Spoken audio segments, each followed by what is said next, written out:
The Center for Teaching and Learning is showcasing faculty innovations in and out of the classroom, and we're creating a space for faculty to share ideas and learn from each other's experiences. This is one of a series of informal conversations where we ask a faculty member to describe and demonstrate their innovative practices. We're speaking today with Jason Van Nest, Associate Professor in the Architecture Department of the School of Architecture and Design. Jason earned his Master's of Architecture at Yale School of Architecture in 2005 and a Bachelor's of Science in Architecture at the Georgia Institute of Technology in 1999. He started at New York Tech in 2009 and has prior teaching experience at Yale and at New York School of Interior Design. He's a licensed architect who has contributed to several award-winning projects. Jason also consults with architecture firms about building information modeling, which in conversation you will hear as BIM, helping them use advanced technology to improve their project delivery workflows. We'll have time for questions at the end of the interview, and you're welcome to add questions and comments to the chat as we go. Welcome, Jason. Hooray. Good to see you, Fran. So I know you teach about a dozen different courses at New York Tech. Which one is your absolute favorite and why? I certainly have some darling courses in the School of Architecture. I ran the gambit while I was still on the tenure track to try and teach as much of the curriculum that we offer as possible, just to sort of understand the entire school and its mechanisms. But I was brought on by the previous dean, Judy DeMaio, to introduce building information modeling workflows, right, into the appropriate places in our curriculum. I just had gotten a head start. And so the first and most natural place for me to do a deep dive was the construction documents course that the School of Architecture offers every student that gets a 4 or 5 year degree. And it's just a fantastic course because we walk in the first day, we hand students photographs of a building, maybe a vague plan or elevation of the building. We create teams and we spend 16 weeks forensically constructing the building through a construction document set. And you see students, time and time again, making assumptions, testing them, and really getting sort of their feet under themselves professionally, because they're learning both sort of graphic documents, but also sort of interacting with their medium, architecture, in the way that they will for the next foreseeable future, 10, 15, 20 years. A lot of students come in, confused architecture students, and leave having taken their first confident steps in the profession. It's really wonderful. It's why I insist on teaching it every semester. I think I'm over 20 times teaching it now, and I run into the classroom the first day, every semester. Nice. So they're taking photographs of a building and they're essentially reverse engineering it. Is that what you're saying? Yes, it's so much more. It's so great. Really, what's happening in the whole profession in the last 10 years is fantastic. And since we mentioned building information modeling in the intro, allow me to just go through a very quick mental exercise. I'm sure we've all had like a physics or a physical science class, maybe in middle school or high school. And you go in and like there's a Bunsen burner and a cup of water, and you just time the flow rate on the Bunsen burner to like 1. It takes whatever 4 minutes to boil. You write that down, and then you get a new glass of water and turn up the flow rate. You write down 3 minutes. Do this a couple times, and in the 8th grade or so, we had to like use maybe a spreadsheet, or maybe you actually had to plot it by hand. But you made a plot, you turned it in, you got a grade. And in many ways, architecture has been taught like that for 100 years, ever since we started forming architecture schools. Our laboratory is studio, and we don't really have access to our medium, concrete, brick, steel. We don't really build buildings in our studios. We build models of buildings. And the problem here is that the models are representations. It's a picture of the thing you imagined, or it's a chipboard model. So what makes this class so great and this technology kind of game changing is, imagine you made an Excel spreadsheet, and you have like the flow rate was 1, the diameter never changes at the Bunsen burner, right? And then flow rate at 1, it took what's the independent variable? The dependent variable, like it took 4 minutes to boil, and then flow rate up 2 minutes to boil. Imagine you could reach into the spreadsheet. You could change the diameter of the Bunsen burner, right? And right here on your lab desk, you could see your Bunsen burner like jet out more fuel and actually measure it go faster, right? Or let's say you go in your spreadsheet, and instead of saying, the flow rate was 9, you accidentally type 90. And suddenly your Bunsen burner is like a jet fuel. Whoa, you get burned a little, and right? Right. That reverses representation. Suddenly the representation you had of all your data becomes the thing that affects reality. That's what building information modeling is now for teaching architecture and for architects. Because we used to draw elevations, but now in the elevation we can like move a window, or we can raise the roof or something, and all the plans and everything else change. The perspective changes, and suddenly you're in a laboratory where everything you touch has an effect that's worthy of exploration.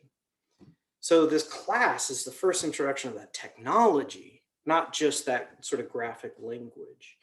And watching students in that magical kind of Harry Potter laboratory, which is an environment where everything you change is affects everything else, students that get it quickly are very empowered. And you get way too much credit for being, the guy that taught them that, instead of what is the truth, which is now you have a new challenge. What new architecture can you think of with this tool? We've had generations of folks that didn't have access to this. Let's see what we can figure out now. And so I love capturing my students out of that class and going straight into Project Integration Studio, because I want to see what they think of next, right? We did 16 weeks of trying to reproduce one technology or one building. Now what? What do you want to do? And This is fascinating. It's really great. I talked to one of your colleagues probably a decade ago, and he was talking about CAD and drawing plans manually versus using CAD. And he was talking about how the technology bias the kind of designs you create. Oh. And it sounds like this is taking that challenge up exponentially, like 2 dimensions into 3. So I am biased, as you can tell this whole conversation, right? But I think technology in many ways is a misunderstood word in the English language. And the way that I wish that conversation was framed 10 years ago is, does the mode of representation bias the designs we make? And I think that's absolutely true. And thus the technologies we make in order to make these representations. Really, you can't solve any problems you can't see. If you can't see the problem, you can't turn it around, look at it, and solve it. And so the way we represent future buildings greatly biases the problems we're solving with those buildings, or the cultures we're making with these buildings. And so it's only gotten to be a more rich and robust conversation, both in the discipline and the practice, with the arrival of these tools. Why are you using this tool? What is it that we should be doing with this tool that we couldn't before? They're all, front and center in studio. fascinating. So going back from the technology to the people, is there a teacher or a student that you've had that really changed how you approach teaching? Yes. Sometimes fate really has smiled on me in many ways. And, my first sort of significant office assignment was next to Michelle Bertoman in the School of Architecture, who passed, I think, in 2014, no longer with us. And the best thing, one of the best things about sitting next to her and telling her my concerns and getting direct and indirect advice was that she knew nothing about the technologies that I just spilled about. But she was a consummate uh,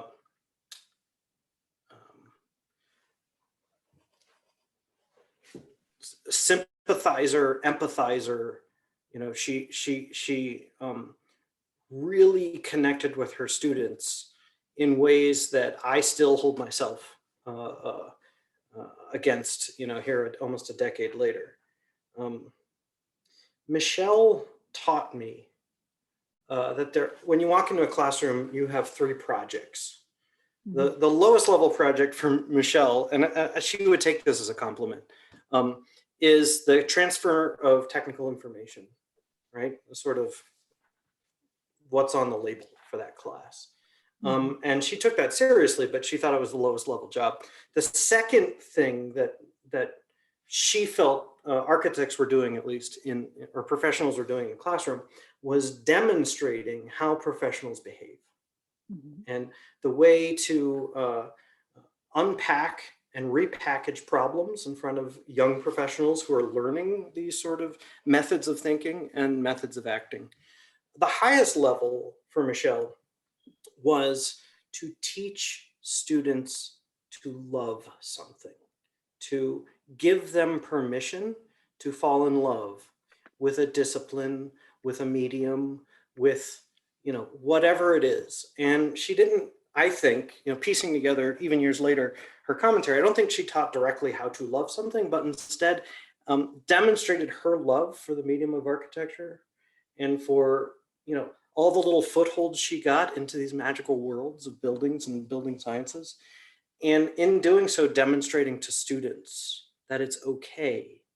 It's even sort of highly rewarding to fall in love with the discipline and to nerd out in the way that you're going to nerd out, because we all nerd out. And I didn't have a respect for the fact that high school is really, really hard.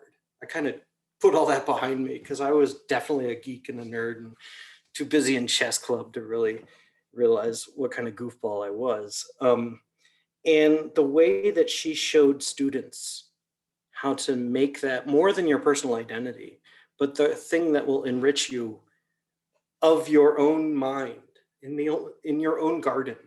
I think it was, you know, one of the most important moments of my professional career. So how did that? I think that answers your beautifully. question. What a beautiful tribute to Michelle.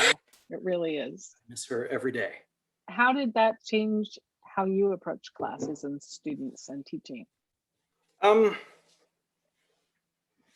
You know, it changed it fundamentally. So it's really hard to summarize it. You know, I was really worried at first about being the rule giver and the umpire and the great communicator. And when I really embodied her lesson, her indirect lessons to me, it helped me give students permission to find their way instead of being the pathfinder for the students. So I don't know if you ever have bumped into Joseph Campbell's work. He makes a distinction. This is about mythology and, you know, the role of religion in society. So I just build an analogy here. But he makes a distinction between a priest and a shaman. So the priest is the rule giver and the representative of divinity on earth. The shaman is the guy who sets up the teepee and gets the peyote ready and puts you in the sweat lodge and tells you you're gonna go on this walk and you're gonna find an owl. Okay, now the owl is gonna trick you. Watch out for the owl. Go the other way, right? And she changed my mentality about teaching from the priestly actions to the shaman actions. You're on a journey, student. You know, I am here for you every step of the way, but you got to take these steps. I'm not going to push you. I'm not going to, you know, wallop you or anything. And if you find the owl and I tell you not to follow the owl and you follow the owl, well, you're going to learn something I can't teach you any other way. You know, that's Godspeed to you, you know? So she taught me how to be the kind of shaman in the room and not necessarily, you know, I hope that makes sense. That's beautiful. Yes, that makes perfect sense to me. Matthew?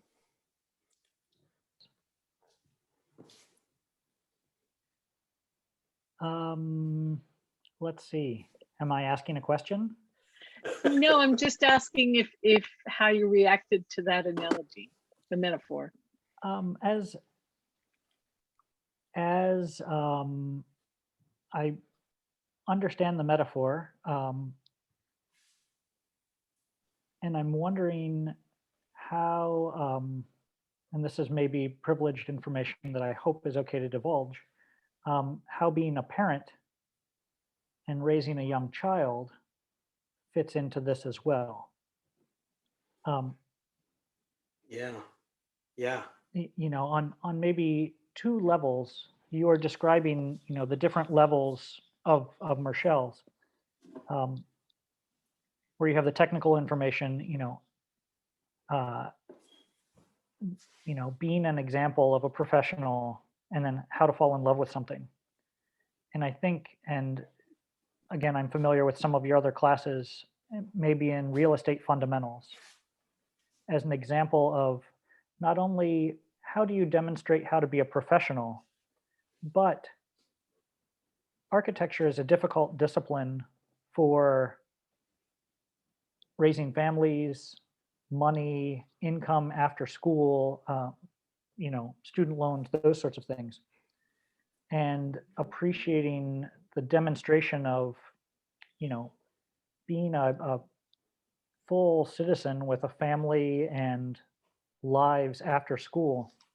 And now I'm mixing a couple of things, sort of I get it. toddlers that will do what they will do, right? Which is kind of the shaman. And also demonstrating, sort of a well-rounded citizenship and opportunities for things, post school, even beyond just a professional demonstration of Jason Van Est, architect with number whatever. So I guess Well, I should certainly- end this. Go ahead. I guess I should end with a question, which is, are there parallels that you find, or things that you've learned from, other tasks like raising children, that you've been able to incorporate or have made you see teaching? Yeah, I think that the backstory for the audience is that, number one, Matthew Ford and I were up, from like 7 on Zoom to 11, trying to figure out a very thorny architectural problem in a very complex, like, parametric design area. And it was fantastic, but I'm tired. The next morning. The second is that Matthew, I think, has one child about 2 years ahead of me, and I have a toddler. And this is why it's such a joy to have Matthew here, because he asks these kinds of really open questions. I constantly struggle between those two roles with my toddler. It's so hard. And one of the reasons I struggle is because in school, what Merschel taught me was to, you got to be. It's okay, it's fine. And you walk away kind of, because your job is to say, you deal with this grade. It's not, expression or anything personal. With my toddler, everything's personal. And it's so hard not to be a policeman and to manage my sort of frustration and whatnot. And so, if anything, I can at least channel it to parenthood and really disengage profitably, disengage the emotional investment in the classroom, because I have this off ramp usually for having a toddler to run around, sometimes right on the other side of that door minutes after class, where the kid comes running through. And so, part of me has always flirted with, like, maybe you shouldn't be a college professor until you're 40 or have a kid, and really sort of round out a worldview that you can bring into a classroom, instead of what we do, not just in New York Tech, but in the collegiate world, where we bring in adjuncts really early in their career for what ends up being a lot of technical expertise at the risk of wisdom. which is a tension I carry like every day into the classroom. So I'm going to shift gears. Okay. Let's talk about COVID. Let's talk about what happened a year ago when New York Tech went completely virtual. How did you feel, first of all, as we Well, talk about chaos and frustration? we had already an apartment that was too small, you know, before spending 16 hours a day in it. And so balancing teaching through a, you know, a Zoom webcam, and just getting through the material with the sort of pressures, you know, on my side of the camera was really quite distracting for the first 2 months. And then I realized some really terrible things, which was my position was privileged. A lot of our students who come from all over the New York region, occasionally were in a household where they weren't really safe or where they didn't have the technology and resources they needed that we offered on campus, or that they were struggling with all sorts of natural mental health issues that extending from a partial imprisonment. And so what honestly, did you change then? You mean like after summer when it became, No, as you're realizing this, right? So you've got this technical, very hands-on subject where you might want to be side by side with a student modifying things. right? And now you're across a computer. Yeah. And there's all the pressures and there's all the obstacles that the students have. So how did you modify in the spring? I don't want to project, too much competence here, but this model that I've inherited from colleagues, where compassion and a sort of leading with your heart is more important than the technical. If you go back and you look at that semester's technical output, I think you're going to see a dip, quite frankly. And, if I ever had to defend myself professionally, I'd say it was COVID. But the truth is, I would start every meeting after, 2 or 3, after spring break, I would start with, how are we feeling out here? Everybody, let's just stand up, take your headphones out, shake it out a bit, come back to me, tell me the worst part. If you want to share with the class, tell me the worst part of your week this week. How are we coping? And I lost 20 minutes to that when people, the third or fourth time, would start, revealing some of the struggles we had. The other thing I did was just end all lectures.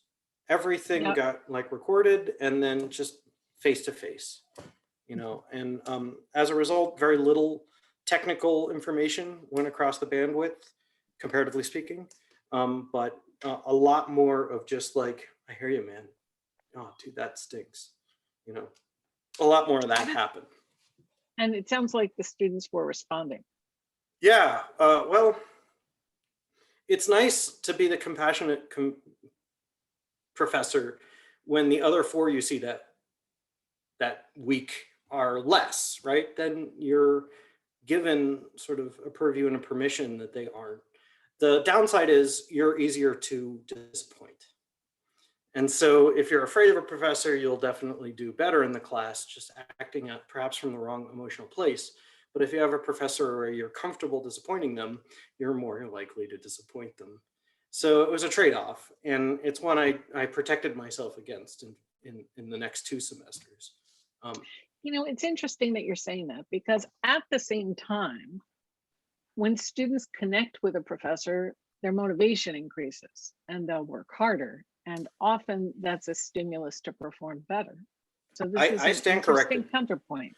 Yeah, I think when the subject is part of their personal identity, I've seen research that really proves this beyond the shadow of a doubt.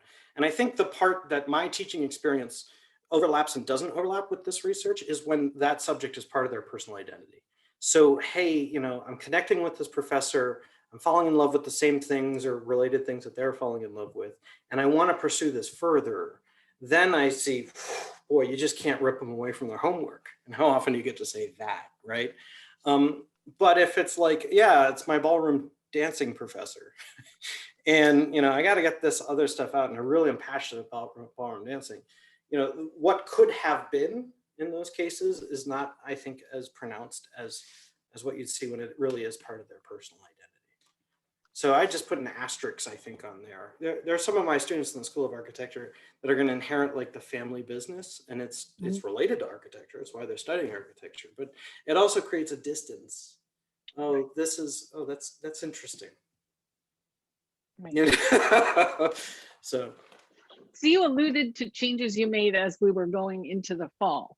Right? In last spring, we were all blindsided and had to make this emergency pivot, but we knew pretty early in the summer that classes would be remote. So what did you change when you knew you were going into this for the semester and it was more intentional?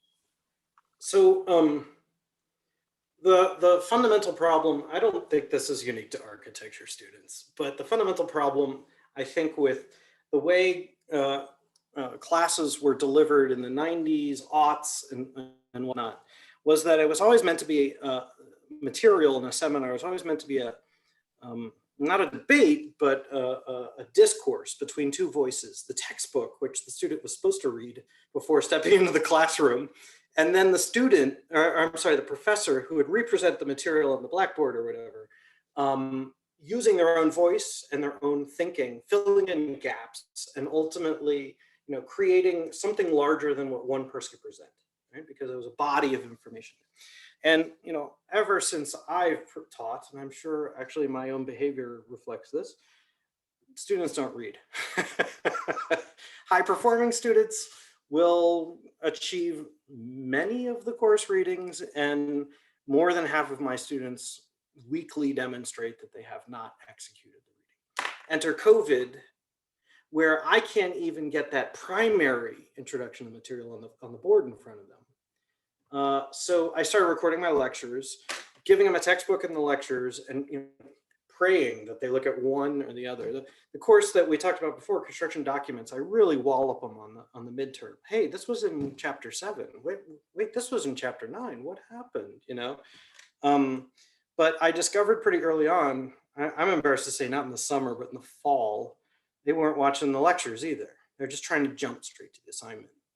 And I think that's something unique to architecture, that we're definitely a product driven, okay, maybe not.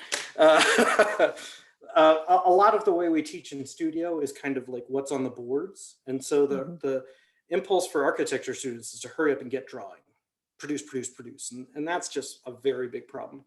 But I started seeking Noreen's help, actually, about embedding Cultura questions into my lectures, counting those questions as quizzes. So I don't have a quiz anymore. And then simple questions, 3/4 of the way through, you can't skip. The professor in the thing says, oh, and then, the sky is blue and the grass is green. Quiz comes up. What color is the sky, right? Not gotcha questions, not application. Just, are you paying attention? The same thing Netflix does when when you haven't interacted with a movie for a while. They're like, I'm streaming you.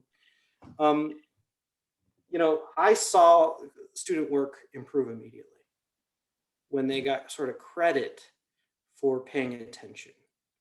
And, I'm the first person to really be turned off by participation awards, but it smoothed out the classroom interactions, because then all of my classroom interaction, on Zoom, could be team to professor, no download of information anymore. You do that on your time when you're on the subway, whenever you've got the time. And then let's talk about how you've perceived the information, how you've ingested the information, and how you plan to reproduce the information. Elaborate participation awards. Sure. I said this to Fran, I better be careful now. So for starters, participation is better than an attendance grade, right? I always, when I'm talking to faculty, attendance is not part of the grade, but participation is. And the way that I frame this to my students is learning is hard work. And I Yeah. expect you to invest time and energy and attention in learning. So as a way of recognizing that work, this counts towards your grade. Right. So by ascribing points to it, I'm telling the students that this matters. This matters to me, it matters to you. By telling the students that learning is hard work, I'm telling them that if they're struggling, that's okay. That's what they're supposed to be doing. And if you look at theories of how we learn, retrieval practice, going back into your brain and pulling out that information is critical to learning. Because if you think about a grassy field and you walk across the field once, there's a faint track, right, where the grass is bent down. But the more you walk on that track, the deeper the bends, right? And the more clear the path is. And then if you come back a year later, or a month later, or a week later, and you walked across once, you can't tell where you walked. But if you walked back and forth 50 times, you could still see. Yep. And our brains work the same way. The more you retrieve a memory, and the more ways you get to that memory, the grass is green, that means the sky is blue. Oh, the sky is blue because the molecules are diffracting the light. So if I have multiple ways to get to that information and I use them repeatedly, I'm literally strengthening the connections, the neuronal connections in my brain. And that makes it easier to get that information when I want it, when I need it. So if you tell that to the students also, that this is backed by a lot of research on how people learn, this is going to help. And acknowledge that it's work, and tell them, I don't expect this to be a cakewalk. I expect this to challenge you. That's why you're here, is to be challenged and learn, and then cement that knowledge. Well, cement might not be good for architects, into your brain in a way that you can get it back. Then the students are going to see the purpose for the task and what the benefit is to them. And so they're less likely to resent any kind of periodic quizzing you put in, because they're going to see the value of it. I mean, there's so much wisdom you're throwing down here. So much of it resonates, but I just want to sort of respond to two things, which I really highly value, which is it took me a long time to even get inside my own skin back as an architecture student and realize that, you know, the mediums of learning matter. And the multiple mediums you have to get to the same concept, the more likely it is that you'll access it and retain it. So, you know, I remember learning in psychology class that if you watch someone lecture, you get, you know, some unit of retention. If you write down what they lecture, you get 2 more units, because the process of writing is another memory. And then the view, the picture, I can see those notes, is yet another way to access. I think you were referring to those. And that's why I'm kind of okay with remote teaching at high graduate or high undergraduate levels, where students are well mediated, they're in their mediums and they're thinking in terms of mediums, because I think it's fantastic that I have to record a lecture and that they hear it, they see it, and you know, if they can't take notes, they remember the quiz question, they remember getting it wrong, they remember so many different steps about interfacing with the material. And you highlighting that really reveals, I'm so embarrassed for him, the cynicism in what I reflected when I say participation awards. I think what I'm really, you know, frustrated with is a culture of inflated grades, where, you know, there's a pressure on professors to say, well, this student really put in a lot of effort, you know, and that's not really a reflection of what a collegiate grade is. And I think that's where, you know, I'm just being grumpy, white-haired old, you know, I just need a beard and patches here, and I can probably retire with a I pipe. think the hair is gray, not white. Yeah, it's already there. I should have. So that goes to something else, right? Any task you're giving your students should be helping them get to the learning outcomes. Absolutely. And if it's not, throw it away. Absolutely. And then make sure the students know that, right? I have very carefully curated a set of learning experiences for you to get you here. Yep. Yeah. It's very easy to have sort of token assignments that just review. But one of the reasons I really love teaching construction documents is I've taught it so many times that I've been able to tweak and really ensure the most on-ramps per exercise. I have this theory, Fran. I don't know if I should reveal this. Do my students watch this? Because we got to turn off the recording, right? Which is, I grade all their work just for, did you represent something through to midterm? And then in midterm, I warn them first day, I'm going to evaluate your midterm project like it's a legal document. And I'm going to wallop you. It's going to be hard. And, all the grades in the class reflect that. But what happens next is some of the most important magic, I think, at the college level. Integrity kicks in. Students say, oh, but I'm not a D- student. I'm an A student. So I have an unlimited extra credit policy in the class to help everybody recover from that. And then you see people choose the extra credit assignment to make up midterm credit based on what they want to learn and having access to this material that they guide, because it's extra credit, right? I'm not going to teach you how to make a structural plan. And what happens is they're put on their butt. They have to, dig deep. They say, I can make this right. And they choose the path they're going to use to make it right.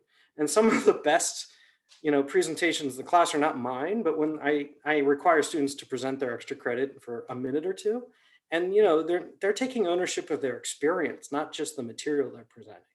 They're redeeming in some ways their professional standing. And it's just, it's heartbreaking stuff to watch. You're just like, that was great. How many of your students do this? How many take advantage of it? Oh, I'd say, at least half every semester, maybe 2/3. But that's really a reflection on sort of how, honestly, I grade their midterm projects. It might not be. It's also a reflection of the relationship you've built with them. Yep, The they fact have the that freedom. you told them what would happen and you care about their learning and they know it. If True. they did not have that relationship with you, they would throw their hands up and walk away. So the fact that the students are doing this work, I think speaks really highly of what you've learned from Michelle, that their relationships with the students are the most important thing. And then the learning will follow. I take the compliment, Fran, but I really think it's the quality of the student. I've seen students fall on their butt and just walk away. You have too. And the fact that so many, carry this strong level of integrity, thank you for what you've said. I will take, part of the credit. But when it comes to someone picking themselves up and gritting their teeth, all you can do is create the sort of game board and the rules, and then they make the choices. That's exactly right. How does it feel when you see your students get excited about learning and do that? Everybody who watches this knows exactly. It's a validation of why we chose this profession. It's a validation of the path you've chosen and the decisions you've made. It's an extension of your potency in the world to see them more potent because of it. It's empowering to know the world will be a little better place because someone else is walking around, not with my passion, but the passion that they've forged in sort of the crucible of bad grades and textbooks and red marks and whatnot. There's this, I don't want to take your time too much, but there's a tradition in many Japanese towns to tear down the temple every generation and rebuild it. And they don't destroy anything, but it's an opportunity for one generation to teach the woodworking techniques to the next generation. And sometimes the temples just get a little taller or something, right? They add one thing every generation. It's an exercise to teach, woodworking, but it's handing over identity and handing over values. And so when a student stands up at slam dunks, the temple is being made again. The great, worship temple of architecture. So it's bigger than me at that point. And, you're just lucky to witness it. That's lovely. So as we hope, as we move into a post-COVID world, which of your innovations do you think you'll keep? Well, so we talked originally about building information modeling as a medium that's really helping architects everywhere, not just my students. And one of the joys I have is teaching in this medium. And what COVID has revealed is that, once they're in their laboratory, and their physical relationship to me, like in the same room, it's actually secondary to their relationship to their medium. And their success is going to be related to that. So I'm asking, my chair and my dean, can I stay remote and blended? Because it's working better at the high undergraduate level in ways that, they have control of the lessons they learn and the times they need to. And it's actually a DEI benefit. Because a lot of our students, we were founded as a commuting school. A lot of our students actually work 40 hours a week and go to college. And so I got to take time off. I got to go to campus, and I have to consume this lecture the professor's going to give while I'm eating Oreos in the back and, quickly having street meat or whatever before I go and babysit my younger brother. Like, that pressure's off.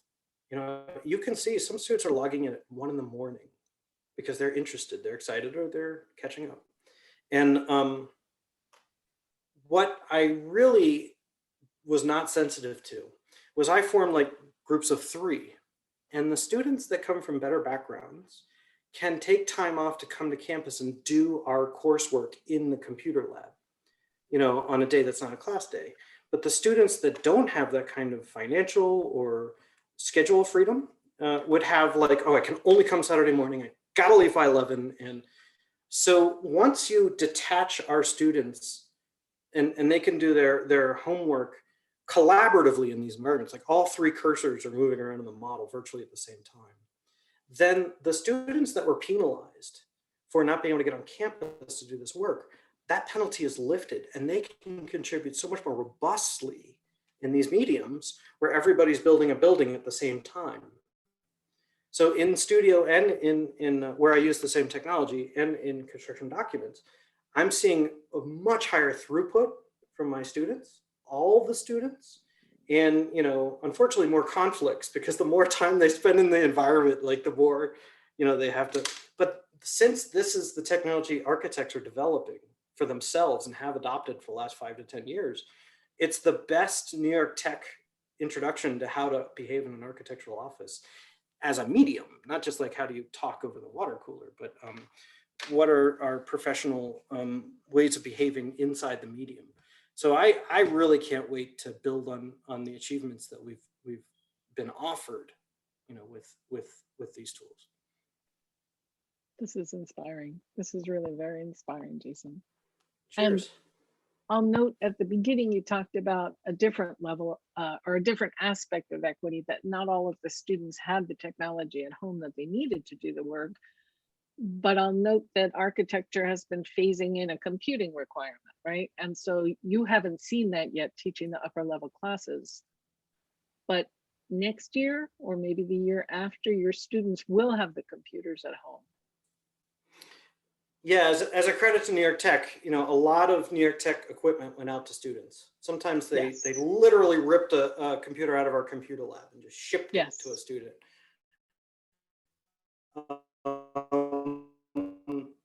And the EI issue is literally how much RAM does a student have in their laptop? Because more RAM for architects, bigger, more complex models. And so we have gently phased in this laptop requirement, I think, that you're referencing. I'm seeing students And I'm also seeing students that took shortcuts because we're not like policing it. We're just saying you need this. And those shortcuts really bite these students who had to take, couldn't afford, the $2,000 laptop. And so one of the things I'm really interested in is a new technology that many firms are adopting, where all the computation happens on the firm server. The virtualized desktop is made. The firm server does the computation. And so it doesn't matter, you could have a Chromebook, you could have a low RAM, it's just an internet appliance where you're driving a virtual machine, ideally at New York Tech servers. And we just take that right out of the equation. It's expensive, it's a new technology, it's expensive. One can hope over the next couple of years we can phase some of that in Yeah, the that would be pressure terrific. points. Yeah. So I like to wrap up these conversations with recommendations. Is there a particular app or a particular technology that makes your teaching better that is applicable to other disciplines? You can't respond with BIM here. Sorry, yeah, that's fair, isn't it? Or Matter of something fact, that streamlines your work of preparation or grading. yeah. Well, I gotta recognize, Noreen really helped me embed Cultura, quizzes into my lectures, and all the policing that quizzes usually took in class is all automated and now in the background.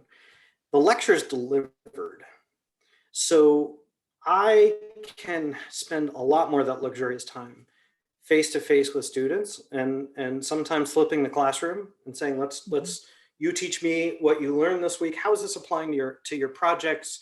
What are ways that you were surprised that this application would happen? And what problems and challenges are going to result from someone misinterpreting this lesson? All of that now is all my class, right? And so it is fair to say that I'm actually extending my class because they have to consume a lecture first. But in truth, my classes are shorter because the first hour that used to be a lecture is now trimmed right off. When students arrive, they're present. They're right there. They know that they can't sit in the back and doodle while they know there'll be directed questions where I start with their first name and then I ask them a question. They better be on point. And I do less than half the talking. I do less than a quarter of the talking sometimes. And because we teach in teams or team group work, teach in team, conflicts which are natural become acceptable to bring up in the classroom environment, where normally it'd be like, oh, we can't tell the professor we're fighting about this. We can spend more time focusing on the way that people will have trouble with the medium and with dividing work, and applying these ways for an audience, the course lessons for a legal audience or for a professional building audience. All of that is empowered simply because I can put a quiz in a lecture and let the automation let me focus on the student experience. Thank you. Thank you so much. Sure, cheers. Jason, I can't thank you enough for joining us today. We've had so many conversations in my office in the city, and every time we talk, I leave with all sorts of new ideas, and can't thank you enough. So It's been a pleasure. we have been talking today with Jason Van Nest, Associate Professor of Architecture in the School of Architecture and Design, with a cameo appearance of Matthew Ford, also an Associate Professor in the School of Architecture and Design. This conversation is part of the Great Teaching series and will be available on the Center for Teaching and Learning webpage, nyit.edu/CTL. If you'd like to be featured in the Great Teaching series, please email the Center for Teaching and Learning at ctl@nyit.edu, or better yet, fill out the form at bit.ly/great-teaching. Thanks so much for joining us. Jason, that was so much fun.